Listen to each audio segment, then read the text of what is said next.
नमस्ते अतिराजाय विवेकानंद सूराय सच्चित सुख स्वरूपाय स्वामिने तापहारिणे। এখানে উপস্থিত শিক্ষক এবং আমার এনএসএস এর দাদা দিদি এবং আমার সহপাঠীদের ভালোবাসা এবং প্রণাম জানিয়ে আমি আজকের বক্তব্য শুরু করব। আজ হলো 12ই জানুয়ারি, বিশ্বজয়ী স্বামী বিবেকানন্দের আজ জন্মদিন। আজ হচ্ছে 161তম জন্ম শতবার্ষিকী স্বামী বিবেকানন্দের এবং 162তম জন্মদিন। তো আজকের দিনে সমগ্র ভারত তথা সমগ্র বিশ্ব আমরা বলতে পারি স্বামীজিকে নিয়ে আলোচনা করছে, স্বামীজিকে নিয়ে কথা বলছে। তো আমরাও এখানে সকলে উপস্থিত হয়েছি স্বামীজিকে নিয়ে কিছু কথা শুনবো, স্বামীজির কিছু মতাদর্শ শুনবো, স্বামীজি ভারতবর্ষকে কেমন ভাবে দেখতেন, যুব সমাজকে কেমন ভাবে দেখতেন, তাদেরকে কি শিক্ষা দিয়েছেন, সেই হিসাবে আমরা শুনতে এখানে এসেছি এবং নিজের জীবনও সেগুলোকে কাজে লাগাতে আমরা এখানে সকলে উপস্থিত হয়েছি। তো সবার প্রথমে আমাদের মনে রাখতে হবে, আমরা যেরকম সূর্য ছাড়া আলোকে কল্পনা করতে পারি না, আমরা যেরকম আগুন ছাড়া তাপকে কল্পনা করতে পারি না, আমরা যেরকম পরিশ্রম ছাড়া কখনো সফলতাকে কল্পনা করতে পারি না, ঠিক সমানভাবেই আমরা স্বামী বিবেকানন্দকে ছাড়া কখনো ভারতবর্ষকে কল্পনা করতে পারি না। স্বামীজি একবার নিজের সম্পর্কে বলেছিলেন, আই অ্যাম কন্টেস্ট ইন্ডিয়া, ভারতবর্ষের ঘনীভূত রূপ হলাম আমি। ভারতবর্ষকে স্বামী বিবেকানন্দ মর্মে মর্মে উপলব্ধি করেছিলেন। স্বামীজির দৃষ্টিতে, স্বামীজির ভাবে, স্বামীজির চিন্তা শক্তিতে ভারতবর্ষ যে কোন রূপ নিয়েছিল সেগুলি আমরা স্বামীজির বিভিন্ন ঘটনা, স্বামীজির বিভিন্ন মত, তার বিভিন্ন গ্রন্থ, তার কবিতা থেকে আমরা পরিচয় পাই। কিন্তু আমাদের এটাও মনে রাখতে হবে, স্বামীজিকে যারা সব থেকে কাছ থেকে দেখেছেন তারা স্বামীজির সম্পর্কে আরো ভালো বলতে পারবেন যে তারা স্বামীজি কেমন ছিলেন, তার দৃষ্টিশক্তি কেমন ছিল আমাদের ভারতবর্ষের প্রতি। স্বামীজিকে যিনি সব থেকে কাছ থেকে দেখেছিলেন তিনি হলেন মিস মার্গারেট এলিজাবেথ নোবেল, যাকে আমরা ভগিনী নিবেদিতা বলে চিনি। ইনি ছিলেন স্বামী বিবেকানন্দের মানস কন্যা বলা যায়।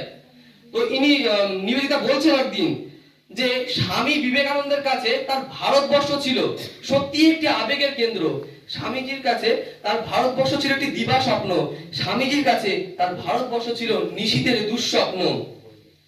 তো নিবেদিতার এই উক্তিটি তিনি দিয়েছেন স্বামীজি সম্পর্কে। এবং স্বামীজি যখন বিদেশে গেছিলেন, বিদেশে যাওয়ার পরে স্বামীজির সঙ্গে আরো বহু মানুষের পরিচয় হয়। তাদের মধ্যে ছিলেন miss Josephine MacLeod, Mrs Ole Bull, sister Christine, Mr and Mrs Leggett এবং ভগিনী নিবেদিতা। এরাও আমাদের কাছে চিরস্মরণীয় হয়ে থাকবে, কারণ এনারা ছিলেন স্বামীজির শিষ্যা এবং শিষ্যর মধ্যে কয়েকজন। একবার মিস ম্যাকলাউডকে স্বামীজি বলেছিলেন, বিশেষ করে বলতে গেলে মিস ম্যাকলাউড জিজ্ঞাসা করেছিলেন স্বামীজিকে বিদেশে যে স্বামীজি আমি কি করে আপনাকে সব থেকে বেশি সাহায্য করতে পারি। স্বামীজি তখন উত্তরে বলেছিলেন, লাভ ইন্ডিয়া, ভারতবর্ষকে ভালোবাসো। এই প্রেক্ষিতে একটি গল্প, একটি ঘটনা রয়েছে, বেলুন মঠের ঘটনা। তো বেলুন মঠে তখন মিস ম্যাকলাউড রয়েছেন, বয়স হয়ে গেছে ওনার অনেক। তো তিনি বেলুন মঠে তখন গরমকাল, মারাত্মক গরম পড়েছে, বিশাল রোদের তাপ। তো সেই সময় বেলুন মঠে কয়েকজন মানুষ, শ্রমিকরা মাটির কাজ করছে, মাটির কাজ হচ্ছে, তারা গরমে অতিষ্ঠ হয়ে যাচ্ছে। তো সেই সময় মিস ম্যাকলাউড তিনি বসে বসে তাদের কাজটাকে দেখছেন। একটা বেতের ঝুড়ি, মাটি তোলার যে ঝুড়ি হয় সেই ঝুড়িটাকে তিনি উল্টো করে দিয়ে তার উপরে বসে ওনার সবার কাজ দেখছেন। তো এই জিনিসটাকে একজন লক্ষ্য করেছিলেন, বেলুড় মঠের পূজনীয় স্বামী লোকেশ্বরানন্দজি মহারাজ।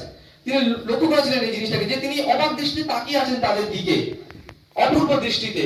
তো তিনি তখন বলছেন যে তিনি তখন গিয়ে মিস ম্যাকলাউডকে জিজ্ঞাসা করলেন, বেলুড় মঠের সমস্ত সাধুরা মিস ম্যাকলাউডকে পিসিমা বলে ডাকতো। তো গিয়ে জিজ্ঞাসা করলেন যে পিসিমা আপনি ওদের দিকে এরকম কেন তাকিয়ে রয়েছেন। তখন তিনি বললেন যে আমি ভারতবর্ষকে ভালোবাসছি। এই যে অপূর্ব কথা, এই আশ্চর্য কথাটা, বহুকাল আগে স্বামীজিরই বলা এই কথাটা আমরা মিস ম্যাকলাউডের জীবন দর্শনে দেখতে পাই। স্বামীজির কাছে বলতে গেলে না, এই যে ভারতবর্ষটা, এটা শুধুমাত্র একটি ভূখণ্ড ছিল না, এটা ছিল স্বামীজির কাছে একটি জীবন্ত সত্তা, একটি রক্ত মাংসে গড়া জীবন্ত প্রতিমা স্বরূপ। নিবেদিতা একটি উক্তি দিচ্ছেন স্বামীজি সম্পর্কে।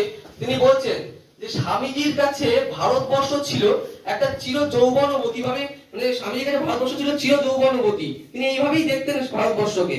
তিনি বলছেন যেই ভারতবর্ষ কখনো বৃদ্ধ হয় না, যেই ভারতবর্ষ কখনো জরাগ্রস্ত হয় না, তিনি সেইভাবেই দেখতেন, ভারতবর্ষকে দেখতেন চির যৌবনশালিনী হিসাবে। তিনি বলতেন এই ভারতবর্ষ কখনো জড়াগ্রস্ত হতে পারে না। এই উপরে একটি ঘটনা রয়েছে স্বামীজি, স্বামীজি বলছেন, স্বামীজি লিখেছেন একটি গ্রন্থে যে স্বামীজি তখন বিদেশ থেকে দেশে ফিরছেন। ফেরার সময় এক ইংরেজ বন্ধু স্বামীজিকে প্রশ্ন করেন যে স্বামীজি, এই 4 বছর বিদেশে আপনার বিলাস বৈভবের মধ্যে কাটানোর পর আপনার দেশ আপনার কাছে কেমন মনে হবে? তখন স্বামীজি উত্তরে বলেছিলেন, বিদেশে আসার আগে আমি ভারতবর্ষকে ভালোবাসতাম, কিন্তু এখন আমার কাছে মনে হচ্ছে ভারতবর্ষের প্রতিটি ধূলিকণা পবিত্র, ভারতবর্ষের বাতাস পবিত্র, ভারতবর্ষ আমার পুণ্যভূমি, আমার তীর্থস্থান। তাই স্বামীজি সগর্বে বলছেন, যদি পৃথিবীতে এমন কোন দেশ থেকে থাকে যাকে পুণ্য ভূমি নামে বিশেষিত করা যেতে পারে, যদি পৃথিবীতে এমন কোন দেশ থাকে যেখানে মানুষের মধ্যে ক্ষমা, দয়া, পবিত্রতা প্রভৃতি সদ্গুণের অধিকতম বিকাশ হয়েছে, যদি পৃথিবীতে এমন কোন দেশ থাকে যেখানে আধ্যাত্মিকতার বিকাশ হয়েছে, অন্তর্দৃষ্টির বিকাশ হয়েছে, তবে আমরা নিঃসন্দেহে বলতে পারি সেটি আমাদের এই জন্মভূমি, এই মাতৃভূমি ভারতবর্ষ। ভগিনী নিবেদিতা তার একটি গ্রন্থে লিখছেন, গ্রন্থটির নাম the master as I saw him. তো সেই গ্রন্থের মধ্যে তিনি লিখছেন যে স্বামীজিকে তার স্বামীজির সঙ্গে অনেকবার দেখা করার তার সুযোগ হয়েছিল, বেশ লাস্টের দিকে অনেকবারই স্বামীজির সঙ্গে দেখা হতেন নিবেদিতা। তো নিবেদিতা লিখছেন যে স্বামীজির সঙ্গে যখন দেখা হতো তাকে দেখে যেন মনে হতো স্বামীজির মধ্যে এক বিশাল কষ্ট, এক যন্ত্রণার মধ্যে তিনি ভুগছেন। সে এক বিশাল যন্ত্রণা। বলছে এই যন্ত্রণা কি কোনো আধ্যাত্মিক যন্ত্রণা? না, এই যন্ত্রণা কোনো আধ্যাত্মিক যন্ত্রণা নয়। এই যন্ত্রণা হচ্ছে আমাদের দেশ, জাতি, সমাজকে কেন্দ্র করে যে তাদের যে দুর্দশা, এই দুর্দশাকে কেন্দ্র করে স্বামীজির বুক কষ্টে ফেটে যেত, তিনি সেই যন্ত্রণাকে সহ্য করতে পারতেন না। সে এক বিশাল যন্ত্রণা। স্বামীজি না কখনো ভারতের কষ্টকে সহ্য করতে পারতেন না, ভারতের অপমান হোক, ভারতের নিন্দা হোক, এটা কখনো সহ্য করতেন না। এটার উপরে একটি ঘটনা রয়েছে স্বামীজি তখন বিশ্ব জয় করে দেশে ফিরছেন জাহাজের মধ্যে, সমস্ত ইউরোপবাসীরা রয়েছেন, স্বামীজি একা যিনি ভারতবাসী, তো গেরুয়া বসন পরে রয়েছেন। তো সেখানে একজন খ্রিস্টান মিশনারি তিনি স্বামীজিকে দেখে বাজে মন্তব্য করতে শুরু করেন। বলেন যে এরা সাধু সন্ন্যাসী, দিনের বেলায় গেরুয়া পরে, রাতের বেলায় চুরি চামারি ডাকাতি করে বেড়ায়, এরকম অনেক বাজে বাজে কথা বলে তাকে ব্যক্তিগতভাবে। কিন্তু স্বামীজি এর কোনো উত্তর দেয় না, চুপ করে থাকেন। আর ওরা যখন দেখে যে স্বামীজি আরো চুপ করে রয়েছে, তখন ওরা আরো বাজেভাবে স্বামীজিকে বলতে থাকে, এবং শেষ পর্যন্ত ও এটা বলে যে এই যে সাধুকে দেখছো, এই ভারতবর্ষ থেকে এসছে, যেটা অসভ্য বর্বরের দেশ, যাদের সংস্কার খারাপ, সমস্ত কিছু খারাপ। তখন স্বামীজি প্রচন্ড রেগে যান এবং উঠে গিয়ে তাদের কলার চেপে ধরে বলেন, আর একবার যদি তোদের মুখে ভারতবর্ষের নামে কোনো বাজে কথা, ভারতবর্ষের আমার ধর্মের নামে কোনো বাজে কথা তোদের মুখে শুনেছি, তাহলে তোদের স্থানে জাহাজে হবে না, জাহাজ থেকে ছুটে ফেলে দেবো সাগরের মধ্যে তোদেরকে আমি। তখন নিবেদিতা নিচে লিখছেন তার গ্রন্থের মধ্যে যে তখন ওই দুজন খ্রিস্টান মিশনারি স্বামীজির পা জড়িয়ে ধরে ক্ষমা চায় যে আমরা এই ভুল আর করবো না, আপনি ছেড়ে দিন আমাদেরকে। তখন স্বামীজি বলে, দ্বিতীয়বার যদি এই ভুল করেছিস তাহলে তোদের আর রক্ষে নেই। শেষে স্বামীজি ক্ষমা করে দেয় তাদেরকে। তো স্বামীজির এই যে ঘটনাটার মধ্যে আমরা দেখতে পাই যে স্বামীজি তার ভারতবর্ষে কতটা ভালোবাসছেন, কতটা শ্রদ্ধা করছেন। তারপরে সিস্টার ক্রিস্টিনের একটি কথা, সিস্টার ক্রিস্টিন বলছেন যে স্বামীজির সঙ্গে তার যখন বাক্যালাপ হতো, তখন স্বামীজি কোনো কথা বলতে বলতে যখন ইন্ডিয়া শব্দটি আসতো, ভারতবর্ষ শব্দ, ওই 5টি শব্দের যে শব্দটি, এই শব্দটি INDIA, এই শব্দটির মধ্যে তিনি যেন ঢেলে দিতেন শ্রদ্ধা, ভালোবাসা, আর্তনাদ, গর্ব, জ্বলন্ত আগুন, এরকম ভাব, এরকম চিন্তা শক্তি, এরকম দৃষ্টি শক্তি নিয়ে তিনি ভারতবর্ষ কথাটিকে উচ্চারণ করতেন, যেন শুনলে মনে হতো যে আগুন নিজের সম্পর্কে বলছে আমি আগুন, আমি সব পুড়িয়ে ছাই করে দিতে পারি। সাগর নিজের সম্পর্কে বলছে আমি সাগর, আমার গভীরতা মাপার ক্ষমতা কারোর মধ্যে নেই। এরকম দৃষ্টি শক্তি, এরকম ভাব নিয়ে স্বামীজি ইন্ডিয়া শব্দটিকে উচ্চারণ করতেন। আর আমরা দেখতে পাই বিবেকানন্দ শব্দের মধ্যে আমরা 5টি শব্দকে পাই, ভারতবর্ষ শব্দের মধ্যে আমরা 5টি শব্দকে পাই। শুধুমাত্র এই শব্দ না, দৃষ্টি শক্তি, ভাবনা শক্তি, চিন্তা শক্তি, সমস্ত শক্তিতে যেন বিবেকানন্দের আত্মা আর ভারতবর্ষের আত্মা যেন কোথাও গিয়ে এক হয়ে যাচ্ছে। স্বামীজি ভারতবর্ষকে ভালোবেসে স্বয়ং ভারতবর্ষ হয়ে উঠেছিলেন। তাই হয়তো রবীন্দ্রনাথ ঠাকুর বলছেন, যদি ভারতবর্ষকে জানতে চাও তবে বিবেকানন্দকে জানো, যদি ভারতবর্ষকে ভালোবাসতে চাও তাহলে বিবেকানন্দকে ভালোবাসো। তার মধ্যে সবই ইতিবাচক আছে, নেতিবাচক কিছু নেই।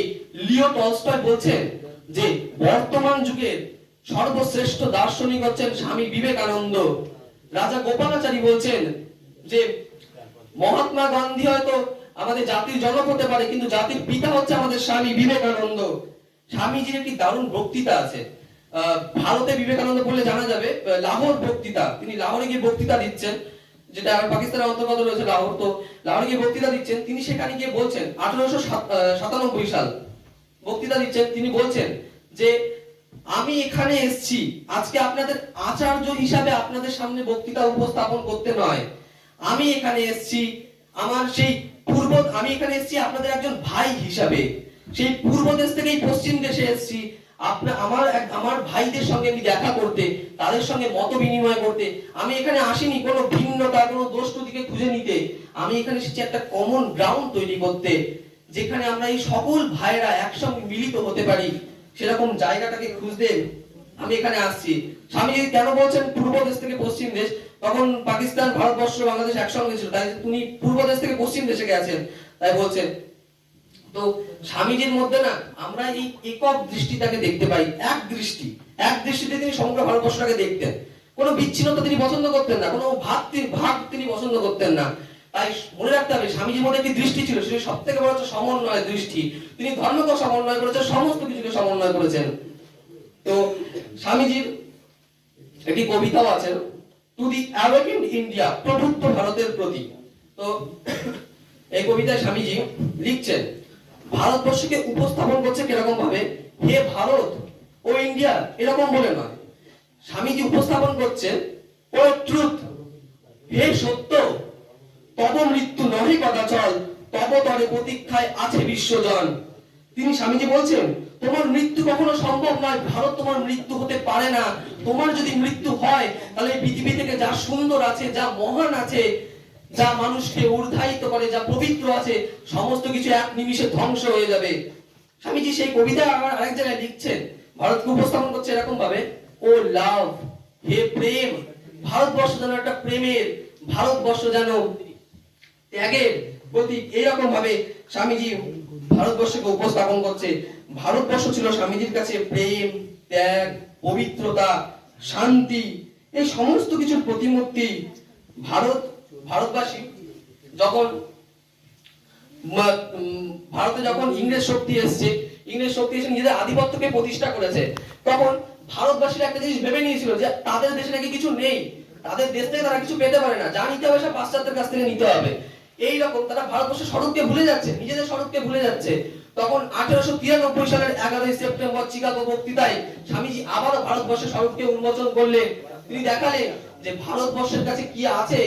ভারতবর্ষের কাছে রয়েছে দর্শন, ভারতবর্ষের কাছে রয়েছে গ্রন্থ, ভারতবর্ষের কাছে রয়েছে স্থাপত্য, ভারতবর্ষের কাছে রয়েছে আধ্যাত্মিকতা, আরো কত কি। এই সমস্ত কিছুকে স্বামীজি উন্মোচন করলেন বিদেশি শক্তির কাছে। স্বামীজির একটি অপূর্ব দৃষ্টি দিয়ে দেখলে দেখা যায়, স্বামীজি তখন বলছেন যে তার একটি ঘটনা, তিনি বিদেশে রয়েছেন, বিদেশে থাকাকালীন তাকে অনেক আতিথেয়তার মধ্যে রাখা হতো, অনেক ভালোভাবে রাখা হতো। তো তিনি একদিন তাকে শুতে দিয়েছে এক বিশাল আরামকে দাঁড়ায়, তাকে শুতে দেওয়া হয়েছে এবং রাত্রেবেলা তিনি শুয়ে রয়েছেন। শুয়ে থাকার সময় তার যেন ওই বিছানার মধ্যে শুয়ে রয়েছেন, তার গায়ের মধ্যে কাটা বাজছে, এক বিশাল যন্ত্রণা তিনি উপভোগ করছেন।